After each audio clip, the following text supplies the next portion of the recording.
दुनिया का सबसे बड़ा रहस्य इजिप्शियन पिरामिड। आप इजिप्ट का नाम सुनते ही पिरामिड को याद करने लगते होंगे और सोचते होंगे कि ये किसने और कैसे बनाए होंगे। नमस्ते दुनिया, मेरा नाम जयेश पोरिया है। आज मैं आपको पिरामिड के बारे में कुछ सुनी कुछ अनसुनी ऐसी 7 बातें बताने वाला हूँ जिसे आपने शायद ही सुनी होगी। तो जल्दी से जुड़ जाइए हमारे इस रहस्यमय सफर में।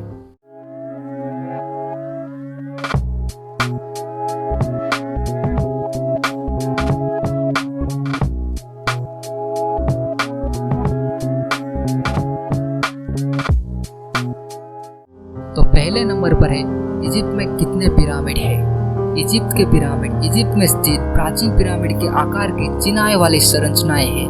नवंबर 2008 तक सूत्रों ने 118 या 138 की पहचान इजिप्ट के पिरामिड की संख्या के सूप में की है। अधिकांश को पुरान और मध्य साम्राज्य के समय में देश के फिरौन और उनके संघ के लिए कब्रों के सूप में बनाया गया था। दूसरे नंबर पर है इजिप्ट के पिरामिड के नाम क्या है। जब लोग गिज़ा के पिरामिड की बात करते हैं तो वो मुख्य रूप से 3 अलग अलग संरचनाओं का उल्लेख करते हैं: खोफू के पिरामिड, खुफू के पिरामिड और मेनकेरू के पिरामिड। प्राचीन इजिप्ट से आज लगभग 80 पिरामिड ज्ञात हैं। इनमें से 3 सबसे बड़े और सर्वश्रेष्ठ संरक्षित ओल्ड किंगडम की शुरुआत में गिज़ा में बनाए गए थे। इन पिरामिडों में सबसे प्रसिद्ध फिरौन खोफू के लिए बनाया गया था, जिसे दुनिया ग्रेट पिरामिड के नाम से भी जानती है। तीसरे नंबर पर है इजिप्ट के पिरामिड के अंदर क्या है। फिरौन खोफू का अंतिम विश्राम स्थल आमतौर पर पिरामिड के नीचे स्थित एक उपनगरीय दफन कक्ष के भीतर होता था।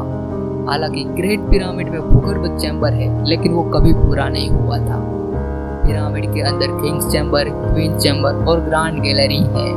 चौथे नंबर पर है वास्तव में पिरामिड का निर्माण किसने किया था। हालांकि लाखों लोगों ने इस प्रश्न का उत्तर जानने की कोशिश की है, पर आज तक किसी को कोई सबूत नहीं मिल पाया और ना ही उसका रहस्य पता चल पाया है। ऐसा कहा जाता है 4500 साल पहले उस जमाने के कैदियों और मजदूरों ने पिरामिड का निर्माण किया था। पर सोचने वाली बात यह है कि उस जमाने में ना ही कोई साइंस था, ना ही कोई औजार थे और ना ही कोई बड़ी बड़ी मशीनरी हुआ करती थी। तो फिर उन लोगों ने इतने बड़े बड़े पत्थर एक दूसरे से जोड़कर इतने बड़े पिरामिड की रचना किस तरह से की होगी। लोगों का तो ये भी कहना है कि पिरामिड की रचना एलियंस ने की है, पर कोई सबूत नहीं मिल पाया कि इस बात को साबित कर पाए। 5वें नंबर पर है, क्या आप पिरामिड के अंदर जा सकते हैं? जी हाँ, आपके लिए एक अच्छी खबर है। आप सभी पिरामिड के अंदर जा सकते हैं। पर्यटकों को कुछ फीस देने के बाद निश्चित रूप से सभी 3 महान पिरामिडों में प्रवेश करने की अनुमति है। यहाँ है, जब तक आप टिकट के लिए भुगतान करते हैं तब तक आप खोफू के पिरामिड और खोफू के ग्रेट पिरामिड में जा सकते हैं। 6ठे नंबर पर है, इजिप्ट के पिरामिड क्यों बनाए गए थे। पिरामिडों के कब्रों और स्मारक के सूप में उनकी रानियों के लिए बनाया गया था। फिरौन प्राचीन मिस्र के राजाओं का सामान्य शीर्षक है। प्राचीन मिस्र के समाज में धर्म रोज बरोज की जिंदगी के लिए केंद्रीय था और फिरौन ने एक अनोखी भूमिका निभाई। मिस्रियों का मानना था कि देवताओं द्वारा पृथ्वी पर लोगों और लोगों के बीच के मध्यस्थ के रूप में सेवा करने के लिए फिरौन को चुना गया था।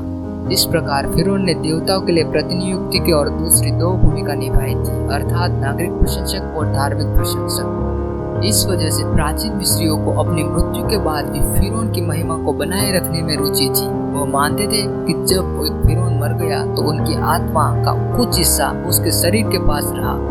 उसकी आत्मा का अच्छी देखभाल करने के लिए उसने शरीर को ममीकृत किया और उसे पिरामिड में दफनाया गया।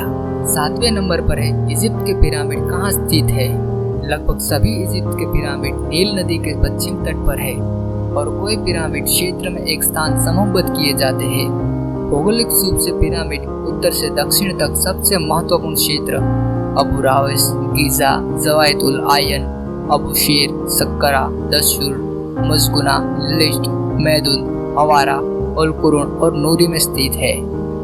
दोस्तों, ये है इजिप्ट के पिरामिड के बारे में हमारी 7 जानकारियाँ। उम्मीद करता हूँ आपको पसंद आई होगी और आपको इनमें से कुछ भी जानने को मिला है तो please blessing on our video with like, share and subscribe. Till date आओ जो खुश रहो, टाटा बाय बाय। मिलते हैं बहुत जल्द अगले वीडियो में। Thank you for watching.